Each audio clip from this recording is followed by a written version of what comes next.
അന്വേഷിച്ച് മനുഷ്യൻ്റെ പിന്നാലെ ചെല്ലുന്ന ഒരു കർത്താവിനെ നമ്മൾ കണ്ടുകിട്ടും. ഈ സുവിശേഷത്തിലും നമ്മൾ കാണുന്ന കർത്താവ് അതുതന്നെയാണ്. കാണാതെ പോയ ആടിനെ അന്വേഷിച്ച് ചെന്ന് കണ്ടെത്തി തിരിച്ചു കൊണ്ടുവരുന്ന ഒരു ഈശോയുടെ അതിമനോഹരമായൊരു ചിത്രം. ഉൽപ്പത്തി പുസ്തകത്തിലെ 3-ാം അധ്യായം 10-11 തിരുവചനങ്ങളിൽ നമ്മൾ കാണുന്നുണ്ട്.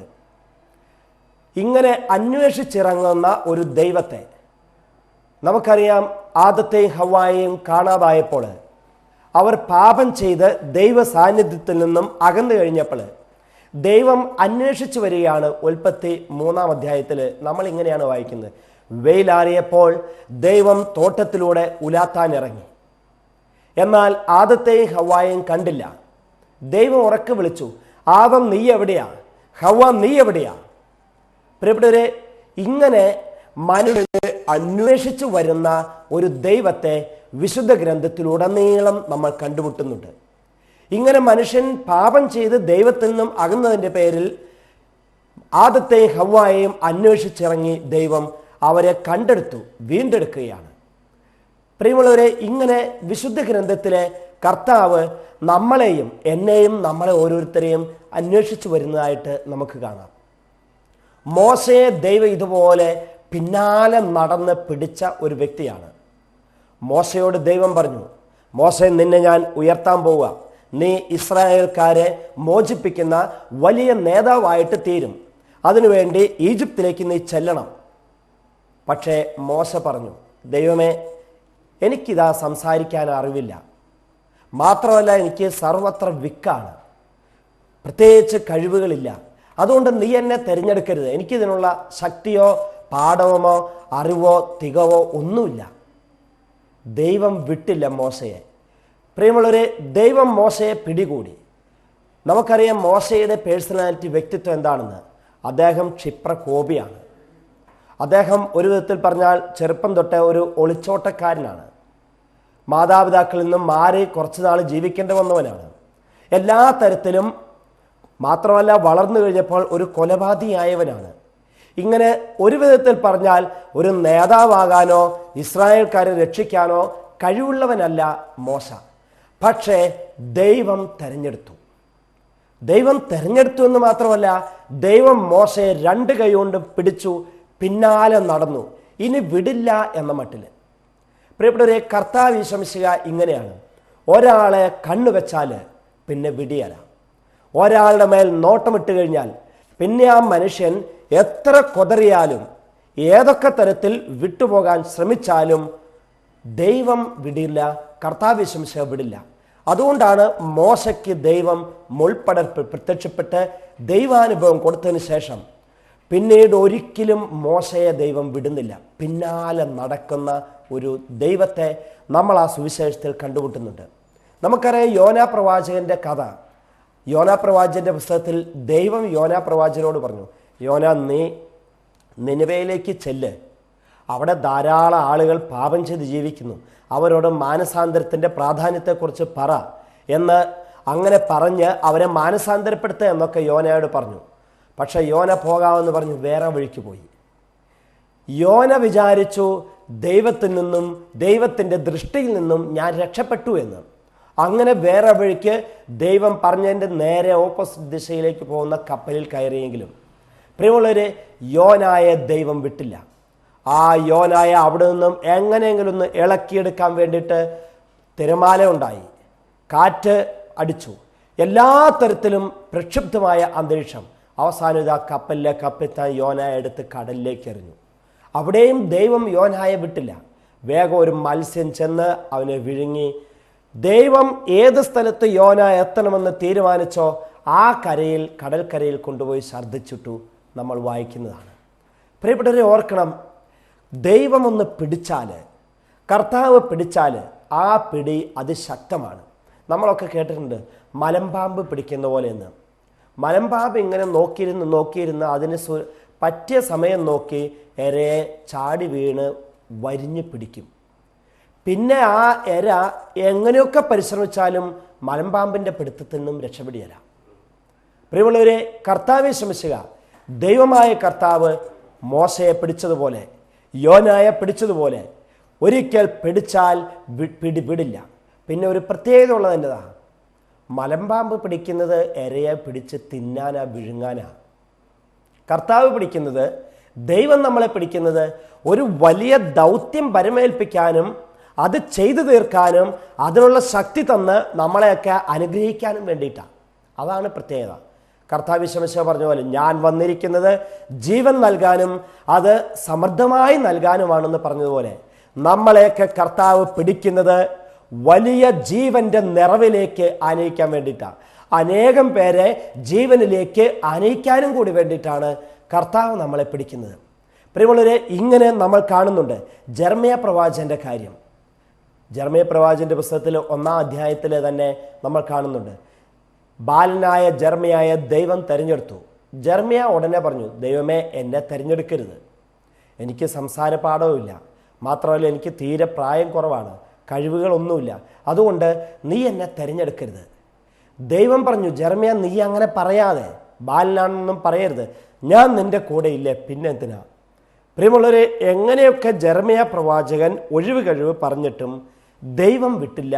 ദൈവം പിടിച്ചെടുത്തു, തെരഞ്ഞെടുത്തു, മഹാപ്രവാചകനായി തെരഞ്ഞെടുത്തു. പ്രിയമുള്ളവരെ, ഒരിക്കൽ കർത്താവ് കണ്ണുവെച്ചാൽ പിന്നെ വിടില്ല. നമ്മുടെ പിന്നാലെ തന്നെ നടന്ന് നമ്മളെ ഓരോരുത്തരെയും കർത്താവ് സ്വന്തമാക്കി തീർക്കും. ഒന്ന് ഓർത്തു നോക്കിയാൽ നമുക്കറിയാം വിശുദ്ധ പത്രോസ്ലീഹയുടെ കാര്യം. പത്രോസ്ലീഹ കർത്താവിൽ നിന്നും ഓടിയകന്നു. 3 പ്രാവശ്യം കർത്താവിനെ തള്ളിപ്പറഞ്ഞു, വേണ്ടാന്ന് വെച്ചു, ഓടിയകന്നു. സകല തരത്തിലും കർത്താവിൽ നിന്നും ഓടി രക്ഷപ്പെടാൻ നോക്കിയവനാണ് പത്രോസ്ലീഹ. എന്നിട്ടെന്താ സംഭവിച്ചത്? ദൈവം വിട്ടില്ല. ദൈവം കർത്താവ് ഈശോ പത്രോസിനെ വിട്ടില്ല. പത്രോസിൻ്റെ മുഖത്തേക്ക് ഒരൊറ്റ നോട്ടം നോക്കിയതിലൂടെ പത്രോസ് അവിടെ വീണുപോയി എന്ന് പറയാം. അനുതാപത്തിൻ്റെയും മാനസാന്തരത്തിൻ്റെയും വഴിയിലേക്ക് പത്രോസ് തിരിച്ചെത്തി. പ്രിയപ്പെട്ടവരെ, ഇങ്ങനെ തള്ളിപ്പറഞ്ഞവനായ പത്രോസ് ഇതാ കർത്താവ് മരിച്ചു കഴിഞ്ഞപ്പം നിരാശയോടെ വീണ്ടും പത്രോസ് ഈശോയിൽ നിന്നും അകന്നു. എന്നിട്ട് കൂട്ടത്തുള്ള ശിഷ്യന്മാരോട് പറഞ്ഞു, വാ നമുക്ക് മീൻ പിടിക്കാനായിട്ട് പോകാം, ഞാൻ പോവാം, നിങ്ങൾ വരുന്നുണ്ടോ എന്ന് ചോദിച്ചുകൊണ്ട് വീണ്ടും പത്രോസ് കർത്താവിൽ നിന്നും അകന്നു പഴയ ജീവിതശൈലിയിലേക്ക് പോകാൻ പരിശ്രമിച്ചു. അവിടെയും ഇതാ കർത്താവ് പത്രോസിന് പ്രത്യക്ഷപ്പെട്ടിട്ട് പറഞ്ഞു, ഇതേ നീ വലത്തുവശത്തോട്ട് വലയിട്ടോ, അവിടുന്ന് മീൻ കിട്ടും. പ്രിയപ്പെട്ടവരെ, ഓർക്കണം, സദാസമയവും ഒരാളെ കർത്താവ് തിരഞ്ഞെടുത്താൽ ആ മനുഷ്യൻ്റെ പിന്നാലെ കർത്താവ് ചെല്ലും. പിന്നെ വഴിതെറ്റിയോ, മോശമായ വഴിയിലൂടെയാണോ പോകുന്നത്, പാപം ചെയ്തോ എന്നൊന്നുമല്ല കർത്താവിന് പ്രശ്നം. കർത്താവ് തിരഞ്ഞെടുത്തു. അതുകൊണ്ട് തന്നെ ആ തെരഞ്ഞെടുപ്പിൻ്റെ പേരിൽ പ്രിയപ്പെട്ടവരെ, കർത്താവ് യേശുമിശിഹ എന്നും നമ്മളെ ഓരോരുത്തരെയും പിന്നാലെ നടന്ന് നമ്മളെ സുരക്ഷിതമായി കാത്തുരക്ഷിക്കില്ല. നമുക്കറിയാം, ഈശോ ശിഷ്യന്മാരിൽ ഓരോരുത്തരെയും ഇങ്ങനെ പേര് ചൊല്ലി വിളിച്ചു. ആ ഗെത്സമേൻ തോട്ടത്തിൽ വെച്ച് എല്ലാവരും തന്നെ കർത്താവിനെ വിട്ടുപേക്ഷിച്ച് ഓടിപ്പോയവരാണ്. ഒരാൾ പോലും കർത്താവിൻ്റെ അടുത്ത് നിന്നില്ല, എല്ലാവരും ഓടിപ്പോയി. എന്നിട്ടോ ഈ ഓടിപ്പോയവരെ എല്ലാവരെയും ഈശോ വീണ്ടും ഒരുമിച്ച് ചേർത്തു. ഈശോ വീണ്ടും തൻ്റെ കൂടെ നിർത്തി. ഓർക്കണം, ഇതാണ് കർത്താവ് തിരഞ്ഞെടുത്താൽ, കർത്താവ് പിടിച്ചാൽ പിന്നെ പിടിവിടാതെ കാത്തു സൂക്ഷിക്കും. ഈ സുവിശേഷത്തിൽ ഇപ്പം നമ്മൾ വായിച്ചു കേട്ട സുവിശേഷമുണ്ട്, ലൂക്കായുടെ സുവിശേഷം 15-ാം അധ്യായത്തിന്, ആ കാണാതായ ആടിൻ്റെ ഉപമ. അതിനും കർത്താവിന് നല്ല ഇഷ്ടമുള്ള ഒരു ആട്ടിൻകുഞ്ഞായിരുന്നു. ആ ആടാകട്ടെ പാപത്തിൻ്റെ വഴിയിലൂടെ പോയി. പാപം ചെയ്തും തിന്മ പ്രവർത്തിച്ചും ഈശോ കാണിച്ചു തന്ന എല്ലാ വഴിയിൽ നിന്നും അകന്ന് സ്വന്തം ഇഷ്ടപ്രകാരമുള്ള തിന്മയുടെ വഴിയിലൂടെ പോയ ഒരാട്. എന്നിട്ട് കർത്താവ് എന്താ ചെയ്തത്? അതിനെ കാണാനില്ലെന്നായപ്പം പിന്നാലെ ചെല്ലുകയാണ്. കാരണം കർത്താവ് തെരഞ്ഞെടുത്തു അതിനെ. കർത്താവിൻ്റെ സ്വന്തമായിരുന്നു അത്. ഇനി നഷ്ടപ്പെട്ടാൽ ശരിയാവില്ല എന്ന് ഈശോയ്ക്കറിയാം. പിന്നാലെ ചെന്ന് ആ ആട് എവിടെയാണോ, ഏത് പാപത്തിൻ്റെ മുൾപ്പടർപ്പിലാണോ ചെളിക്കുണ്ടിലാണോ കിടക്കുന്നത് അവിടെ ചെന്ന് ശകാരിച്ചില്ല, വിഷമിപ്പിച്ചില്ല, അടിച്ചില്ല, ഒരു കുറ്റം പറഞ്ഞില്ല. ആ പാവ ആടിനെ എടുത്ത് തോളയിൽ വെച്ചു. സ്നേഹത്തോടെ തിരിച്ചു വരുന്ന ഒരു കർത്താവിൻ്റെ ചിത്രം ഈ വിശുദ്ധ സുവിശേഷത്തിൽ നമുക്ക് കാണാം. ഈ കർത്താവിൻ്റെ ചിത്രം തന്നെയാണ് സ്നേഹത്തോടുകൂടി ഈ ആടിനെ തോളിലേറ്റിക്കൊണ്ട് വരുന്ന കർത്താവിൻ്റെ ചിത്രം തന്നെയാണ് വിശുദ്ധ ഗ്രന്ഥത്തിൽ ഉടനീളം കാണുന്നത്. പിന്നാലെ വരുന്ന കർത്താവും പിന്നാലെ ചെല്ലുന്ന ഈശോ മിശിഹ. പ്രിയപ്പെട്ടവരെ, നമുക്കും ഇങ്ങനെ കഥകൾ പറയാനുണ്ട് നമ്മളെക്കുറിച്ച് തന്നെ. നമ്മൾ ഏതൊക്കെ തരത്തിൽ ജീവിച്ചിട്ടും ഏതൊക്കെ പാപത്തിൻ്റെ വഴിയിലൂടെ പോയിട്ടും തിന്മ പ്രവർത്തിച്ചിട്ടും അവിടെയൊന്നും വീഴാതെ അവിടെയൊന്നും തകർന്നു പോകാതെ ഈശോ ഇതാ എന്നെയും നമ്മളെയും കൈപിടിച്ച് വഴി നടത്തുന്ന എത്രയോ അനുഭവദായകമായ കഥകളാണ് നമുക്കും കർത്താവിൻ്റെ കാര്യത്തിൽ പറയാനുള്ളത്. പ്രിയപ്പെട്ടവരെ, ഓർക്കണം, നമ്മളെ തിരഞ്ഞെടുത്താൽ ഈശോ പിന്നെ ഒരു കാരണവശാലും നമ്മളെ കൈവിടുകയില്ല. നമ്മളെ ഒരിക്കൽ കർത്താവ് പേര് ചൊല്ലി വിളിച്ചാൽ, നീ എൻ്റെ സ്വന്തമാണ്, നീ എനിക്ക് പ്രിയങ്കരനാണ്, നീ എനിക്ക് ബഹുമാന്യനാണ്, നിൻ്റെ നാമം എൻ്റെ ഉള്ളം കയ്യിൽ ഞാൻ രേഖപ്പെടുത്തിയിരിക്കുന്നു എന്നൊക്കെ കർത്താവ് പറഞ്ഞ് നമ്മളെ പേര് ചൊല്ലി വിളിക്കും. പ്രിയപ്പെട്ടവരെ, അപ്പം നമ്മൾ എന്താ ചെയ്യേണ്ടത്? കൊതറിപ്പോകാൻ നോക്കരുത്, ചാടിപ്പോകാൻ നോക്കരുത്, യൂദാസിനെ പോലെ നശിച്ചേ അടങ്ങൂ എന്ന് വാശി പിടിക്കരുത്. നിന്നുകൊടുത്താൽ മതി. കർത്താവ് നമ്മളെ കൈപിടിച്ച് വഴി നടത്തും.